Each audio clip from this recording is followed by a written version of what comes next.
안녕하세요. 유튜브 강병원TV 시청자 여러분, 더불어민주당 국회의원 강병원입니다. 오늘은 의사면허 특혜 차단법 관련해서 자주 나오는 질문들이 몇 가지 있어가지고요, 이것에 대해서 한번 말씀드려볼까 합니다. 첫 번째 질문인데요, 왜 지금 이 법을 통과시켜야 하냐, 의사들에 대한 정치적 보복 아니냐는 질문입니다. 경찰청에 따르면은요, 최근 5년간 살인, 강도 같은 강력범죄를 저지른 의사가 2,867명에 달합니다. 많죠? 특히 성범죄를 저지른 의사도 613명이나 되거든요. 상황이 이렇다 보니까 국민이 굉장히 불안한 겁니다. 그렇다 보니까 작년 의료법 개정해야 된다라고 청와대 국민청원에 30만 명 이상이 동참하기도 했었습니다. 의사면허 이 특혜 차단법은요, 2007년 17대 국회부터 법안들이 나와가지고 국회 문턱을 넘기 위해서 노력을 했었습니다. 18대, 19대, 20대 국회, 그리고 21대 국회가 개원하자마자 많은 의원님들이 준비했던 법안들을 발의했던 것이죠. 벌써 15년 이상 국회에서 이 법을 개정해야 된다고 논의되어 왔던 사안입니다. 작년에도 의사파업 전인 6월과 7월에 이 의료법 개정안이 발의가 됐습니다. 이때에는 성폭력 범죄 등 특정 강력범죄에 대해서 금고 이상의 형을 선고받으면 면허를 취소하자는 법이었습니다. 일각에서 주장한 것처럼 무슨 작년 의사들의 집단 불법 의료 파업에 대한 보복하기 위해서 발의한 것이 아니라 더는 미룰 수 없어서 이제서야 국회가 여야 합의로 통과시킨 법인 것입니다. 두 번째 질문이 있는데요. 어떤 질문이 또 한번 볼까요?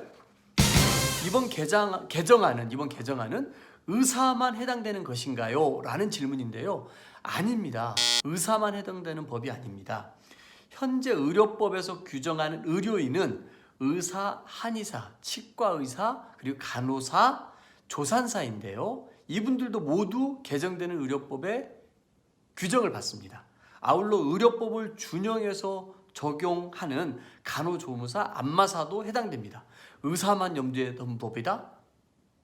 황당한 주장입니다. 아시겠죠? 또 세 번째 질문인데요. 법이 통과되고 의사들이 면허 취소를 피하려고 소극적으로 진료하면 어떻게 하죠? 라는 질문입니다.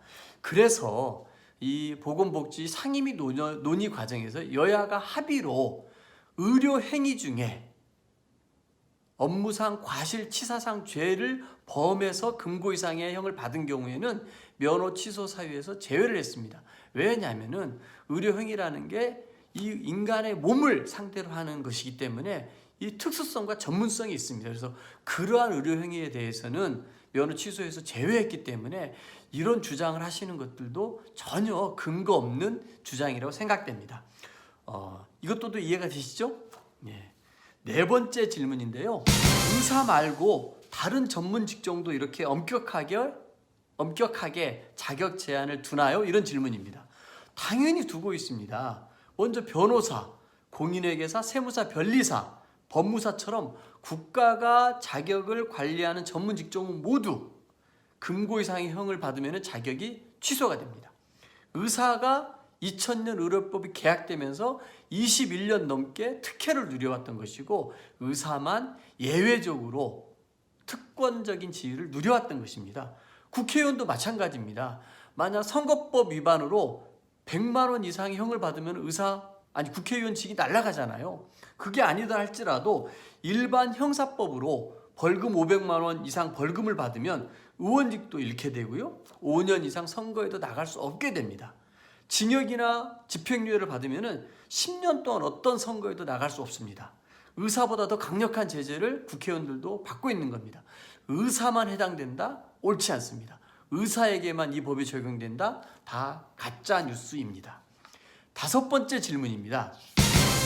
교통사고를 내면은 의사 면허가 취소되는 건가요? 라는 질문인데요. 그렇지 않습니다. 이 질문은 한 절반 정도 맞을 것 같은, 절반도 아니고요, 한 5% 정도 맞을까요? 이렇게 생각이 듭니다. 왜 그러냐면요, 이 개정안은 교통사고를 내고 금고 이상의 선고를 받아야 면허를 취소하도록 하고 있기 때문입니다. 실제로 2008년부터 18년까지 10년 동안 교통사고 처리 특례법이 적용된 사건은 1만 959건이었고 이 중 금고형 이상을 선고받은 사건은 654건, 5.9%에 불과했습니다. 그러니까 교통사고를 내면은 무조건 의사면허가 취소된다? 절대 아닙니다. 어떤 사건이겠습니까? 5.9%에 해당되려면은 음주운전, 무면허였고 또 이를 통해서 누군가의 생명을 빼앗은 경우, 그런 경우 아니겠습니까? 그러니까 이것도 가짜 뉴스입니다. 6번째 질문입니다. 의사가 죄를 저질러서 법적으로 처벌을 받았는데 면허까지 취소하면 이중처벌 아니냐, 이런 얘기를 하시는 분들이 있습니다. 여러분, 우리가 음주운전을 해서 사람을 죽였습니다. 큰 죄를 지은 것이죠. 그래서 징역을 살았습니다. 처벌을 받았죠? 그렇다고 이분에게 면허를 취소한 것을 가지고서 이중처벌이라고 하시는 분들이 있습니까? 없습니다. 형벌권이 처벌하는 징역에 사는 것과 행정처분인 면허 취소는 또 별개의 문제인 것입니다. 그렇게 이해되시죠? 그래서 이중처벌 금지라고 하는 것은 동일한 범죄 행위에 대해서 사법적 형벌권을 거듭해서 행사할 수 없다는 겁니다. 절도로 징역 2년 살고 왔는데 또 같은 죄로 또 감옥살이를 시켜서는 안 된다는 것이지, 중범죄를 저지른 의사에 대해서 징역을 살았다고 해서 면허 취소를 하지 말라, 이런 게 아닙니다. 이해되셨죠? 7번째 질문입니다. 해외에서는 의사면허 취소를 어떻게 하고 있느냐 하는 질문인데요. 일본의 예를 한번 들어보겠습니다. 일본에서는 의사가 벌금 이상의 형사처벌을 받으면 면허를 취소하고 의료업 정지 처분을 내립니다. 금고 이상인 우리나라도 훨씬 더 강력하게 이 의사들의 결격 사유를 강화하고 있는 것입니다. 독일은 기소만 돼도 필요에 따라서 면허를 정지하고 유죄를 받는 경우 면허를 취소합니다. 일단 기소만 된 것만으로도 면허를 정지하니까 우리나라보다 훨씬 더 강력하게 처벌하고 있는 것이죠. 미국은 환자를 대상으로 성범죄를 저지르면 면허를 다시 딸 수 없도록 하고 있고 징계 현황을 국민에게 공개하도록 하고 있습니다. 역시 우리보다 더 강력하게 의사 면허를 규율하고 있다, 이런 말씀을 드릴 수 있겠습니다. 이런 얘기 다시 한번 새겨봐 주시고요. 이런 의사 면허 관련해 가지고 가짜 뉴스에 대해서는 여러분들께서 강력하게 대응을 해 주실 것을 부탁드리겠습니다. 아시겠죠? 고맙습니다.